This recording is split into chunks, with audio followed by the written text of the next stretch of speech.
Assalamualaikum warahmatullahi wabarakatuh. Selamat malam untuk teman-teman dan juga Pak Dwija yang terhormat. Kali ini saya akan membahas atau mempresentasikan tentang layanan layar aplikasi. Sebelumnya perkenalkan diri saya, nama saya itu Cahya Purnamasari dengan NIM 215154041111007 dari kelas Sistem Informasi A, Fakultas Ilmu Komputer. Oke, yang pertama ada physical layer. Physical layer ini mendefinisikan media transmisi jaringan, sinkronisasi bit, metode pensinyalan, serta membangun arsitektur jaringan seperti pengkabelan dan topologi jaringan.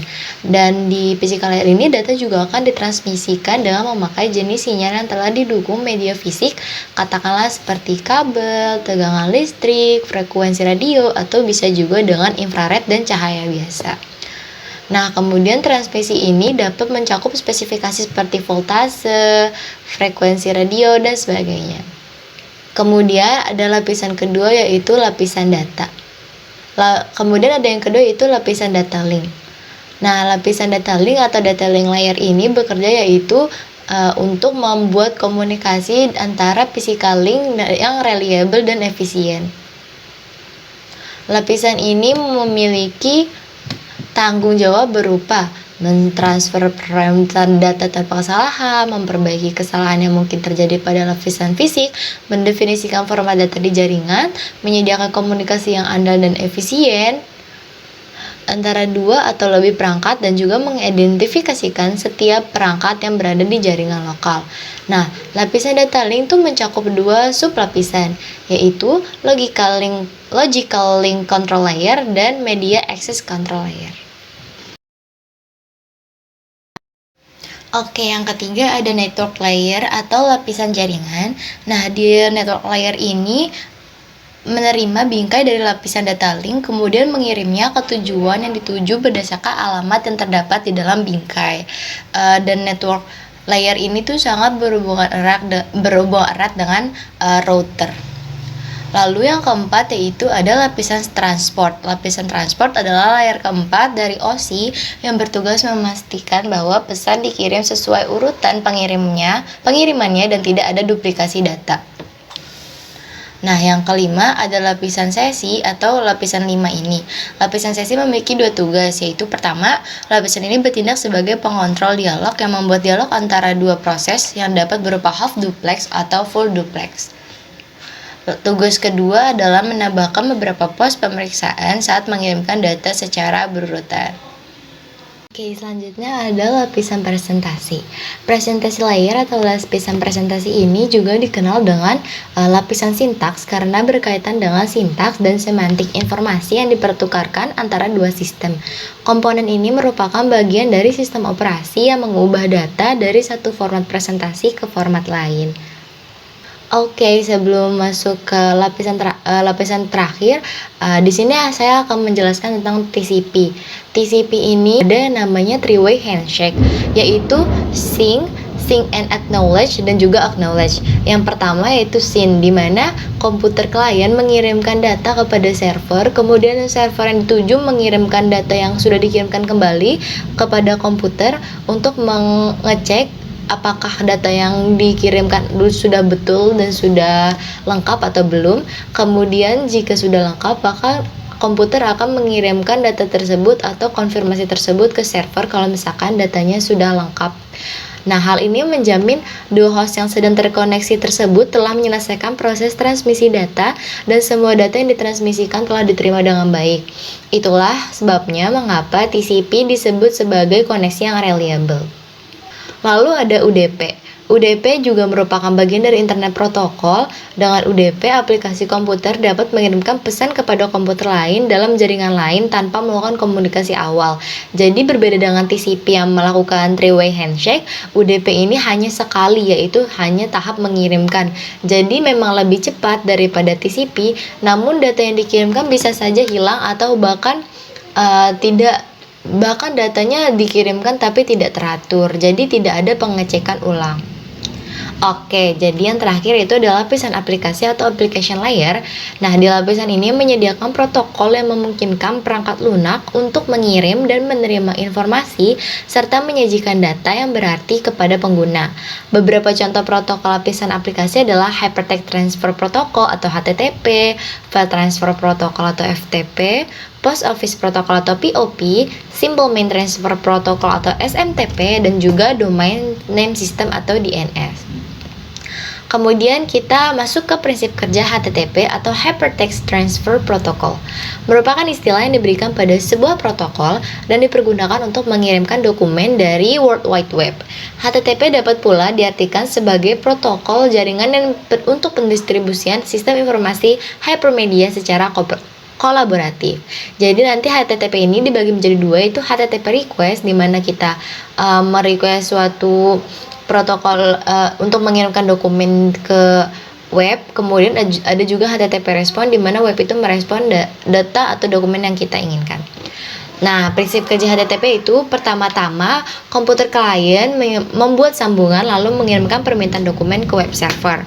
Lalu kedua, server kemudian memproses permintaan klien, sementara itu HTTP klien menunggu respon dari server tersebut.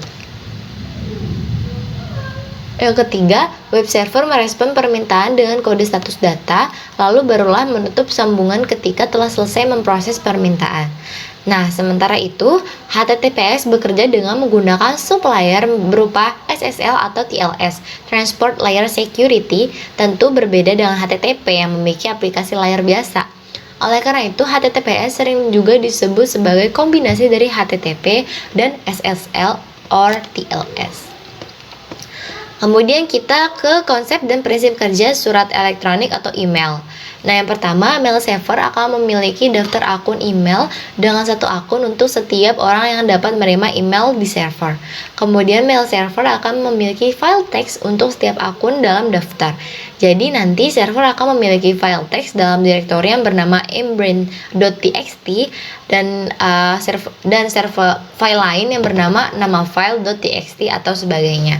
Jadi itu konsep sederhana dari prinsip kerja email. Kemudian bagi sebagian besar orang, sistem email sistem email tuh sebenarnya terdiri dari dua server yang berbeda berjalan pada mesin server. Yang satu disebut sebagai server SMTP, di mana SMTP singkatan dari Simple Mail Transfer Protocol, dan juga server SMTP ini mengenangani surat keluar. Yang lain adalah server POP3 atau IMAP server. Jadi keduanya ini menangani surat masuk. POP atau POP atau singkatan dari Post Office Protocol, dan IMAP itu merupakan singkatan dari Internet Mail Access Protocol. Jadi baik POP ataupun IMAP ini merupakan server yang menangani surat masuk. Oke, pertama kita ke protokol SMTP atau server SMTP. Jadi prinsip dasar dan utama dari penggunaan SMTP ini adalah bahwa terdapat sebuah email server yang bertugas sebagai penampung sementara surat elektronik sebelum dikirimkan ke alamat email penerima. Server SMTP menggunakan perintah teks yang sangat sederhana seperti HELO, mail, RCPP, dan juga data. Oke, kemudian ada protokol POP3 atau POP3. POP3 menerima dan menyimpan email untuk seseorang sampai mereka mengambilnya. POP3 adalah protokol server atau klien, tempat di mana email dikirimkan dengan mengontak server email Anda lalu mengunduh semua pesan baru dari email lokal. Setelah Anda mengunduhnya, mereka akan hilang dari server.